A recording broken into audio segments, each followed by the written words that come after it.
जदि आपको निजर टेस्टोस्टेरोन बहुत पिता लगुच ये 5टा टिप्स फॉलो करंतु आपन टेस्टोस्टेरोन लेवल पूरा धुरीसात हो फास्ट है गोटे सेडेंटरी लाइफस्टाइल मेंटेन करंतु दिन जाक केवल बसिकी रुहतु घरे जदि रोचंती घरे बसिकी रुहतु बाहर को जदि जाउचंती बाहर भी बसिकी रुहतु ऑफिस गले ऑफिस रे बसिकी रुहतु एक्टिविटी पूरा नील पूरा जीरो सेकंड है कम सोया चेष्टा करंतु प्रिफरेबली 5 घंटा कम कारण है मैक्सिमम टेस्टोस्टेरोन सोईथिला बेले ही प्रोड्यूस होता है तो आपन जते कम सोइबे आपन टेस्टोस्टेरोन लेवल सेते कम हबो ऑब्वियसली 3 नंबर है आपन पेट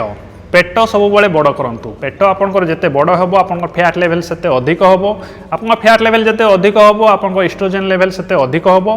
जते एस्ट्रोजन लेवल अधिक हबो आपनकर टेस्टोस्टेरोन लेवल सेते कम हबो 4 नंबर है जेमिति सेमति करके स्ट्रेस रहंतु जते आपन अधिक स्ट्रेस रहिबे आपनको कोर्टिसोल लेवल सेते अधिक बढ़िबो जते आपनको कोर्टिसोल लेवल अधिक बढ़िबो आपनको टेस्टोस्टेरोन लेवल सेते कम हबो तो सब बड़े सेमति एक्टिविटी टू दूरे की रहंतु जो गुडा की आपनकर स्ट्रेस लेवल को कम करे जेमिति कि वॉकिंग हो जॉगिंग हो एक्सरसाइज हो कि ब्रीदिंग एक्सरसाइज हो कि मेडिटेशन हो 5 नंबर है एक्सरसाइज टू सब बड़े दूरे की रहंतु कारण है एक्सरसाइज कले आपनकर स्ट्रेंथ बढ़िबो मसल बढ़िबो आपन स्ट्रांग हेबे এইগুড়া হল টেস্টোস্টেরন ক্যারেক্টারিস্টিক এই 5টা জিনিস ফলো করন্তু 2 মাস ভিতরে আপনার টেস্টোস্টেরন লেভেল পুরা खत्म bye bye tata good bye.